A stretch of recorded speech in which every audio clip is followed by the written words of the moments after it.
Two farmers, same capital, same region, same goal, turn livestock into profit within a year.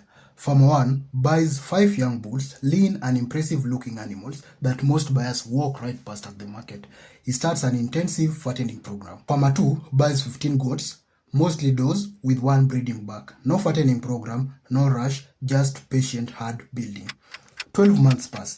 Farmer 1 has cycled through 2 full fattening rounds and more than double his starting capital. Farmer 2 is still waiting for his first major payout. His herd has grown, but he hasn't seen real cash yet and is starting to second guess the whole decision.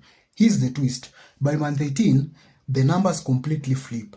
Farmer 2 is now sitting on a herd that's multiplying on its own, producing income from 3 different directions, while Farmer 1 is back to square one, needing fresh capital for his batch of bulls. Neither farmers made a mistake. They just didn't understand the mechanics of the business they chose.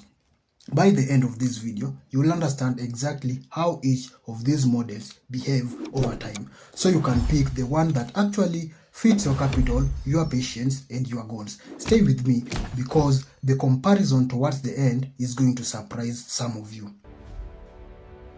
Goat farming and bull fattening are constantly recommended to new farmers as low investment, high return businesses. You'll hear that phrase in almost every agribusiness conversation in this region. But that phrase is doing a lot of hiding. These two ventures are built on completely different financial mechanics. They differ in how fast your capital comes back to you, how much daily labor and attention they demand, where your real risk is hiding, how they behave when you try to scale them up. Today, we are not just describing these two businesses. We are going to run the actual logic an investor will run before committing capital.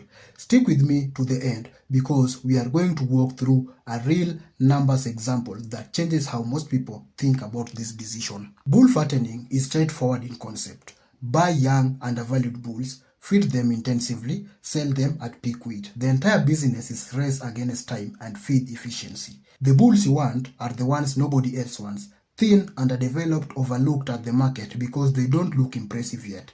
That gap between how they look now and how they look in 3 to 6 months, that gap is your entire profit margin. 4 things eat your capital here. The purchase price of the bull itself, feed, and this is the dominant cost, often 60 to 70% of your total spend. Housing, even a simple sturdy pen works. Basic veterinary care, dewormers, vaccination, occasional treatment. This is not a passive business. A fattening bull needs consistent feeding, ideally multiple times a day with a nutritionally balanced ration. Skip days and your weight gain timeline stretches. Feed inconsistently and you'll spend the same 6 months for a fraction of the weight gain. Here's why people are drawn to this model. The cycle is short, 3 to 6 months, and you're back at the market, either reinvesting in new bulls or pocketing the difference. That means in a single calendar year, a disciplined fattener can realistically run 2, sometimes 3 full cycles. Compare that to almost any other livestock business and the speed is the entire selling point. One detail beginners miss completely. When you sell matters almost as much as how well you fattened. Meat demand isn't flat all year. Festive period, school fee months, and certain cultural season drive prices up. Buy your lean bulls during a low demand window. Finish fattening right before high demand window, and you've stacked 2 advantages on top of each other instead of one. Feed prices move. If grain or supplement costs spike mid-cycle, and they do, often without warning, your margin can shrink dramatically. Even if the bull gains weight exactly as planned, you are also exposed to market timing risk in other direction. Misjudge the season and you sell into a soft market after months of feeding cost. This is a business where your spreadsheet matters as much as your animal husbandry. Goat farming runs on an entirely different engine. You are not buying and selling in a loop. You are building a herd that reproduces and grows the asset base for you. Your major upfront cost is breeding stock, dose plus access to a bag, either owned or via breeding services. After that initial purchase, your stock replenishment cost effectively disappears. The herd replenishes itself. The ongoing costs are feed and pasture management, notably lower than cattle feed cost, simple low-cost shelter, vaccination and routine deworming, occasional veterinary support during kidding season. A healthy doe can kid roughly twice a year. frequently producing multiple kids per litter. Run that forward. A starting herd of 15 does managed well can realistically grow towards 30, 40, even 50 animals within 12 to 18 months without spending another shilling on new breeding stock. That's the core difference from bull fattening. Your inventory grows itself. Goat farming pays you through multiple channels, not just one. Mature goats sold for meat, breeding stock sold to other farmers, often at a premium to meat market price. In some regions and breeds, milk. That diversification is part of why goat farming becomes more resilient over time. You are not dependent on a single sale event the way bull fattening is. The honest downside to this is that you will wait longer for your first real payout, typically 6 to 9 months before you harvest meaningful income compared to 3 to 6 months for a fattened bull. Goats are also genuinely difficult to contain.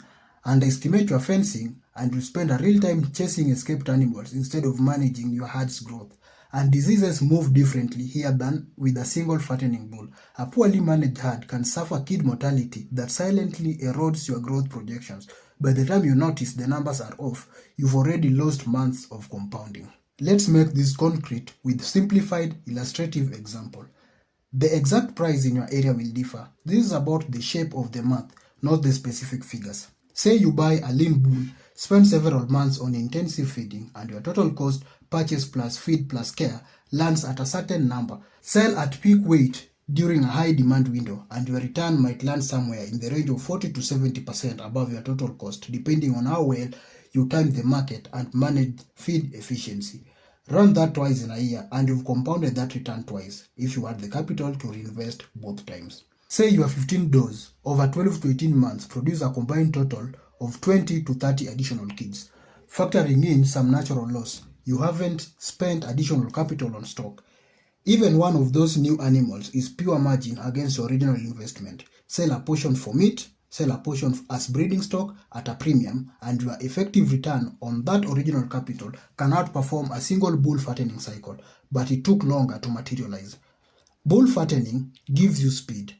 Goat farming gives you compounding. Speed win if you need cash soon. Compounding win if you can wait. Because each cycle of goat reproduction doesn't require you to find new capital. It just requires patience and good herd management. If you need to see returns inside 2 business quarters and you have a reliable, cost-effective feed source, bull fattening is built for that timeline. If you have land that can support grazing, decent fencing, and the patience to let a herd build over 12 to 18 months, goat farming becomes the stronger long-run asset. But here's what most successful farmers eventually figure out. Often, after a rough first year, you do not have to choose only one. Run bull fattening for near-term cash flow while your goat herd is still in its early growth phase.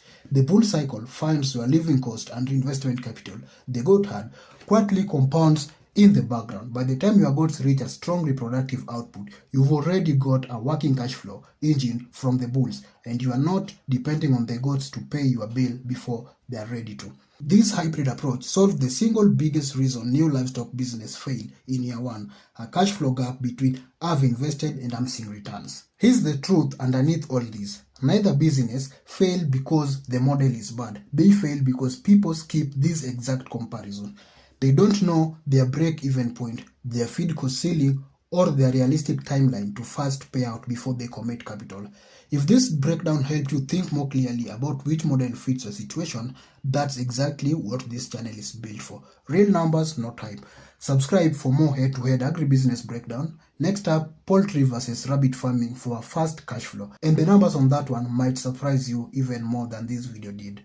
Drop a comment, team bull fattening or team goat farming. I'll be reading through as many as I can. See you on the next one.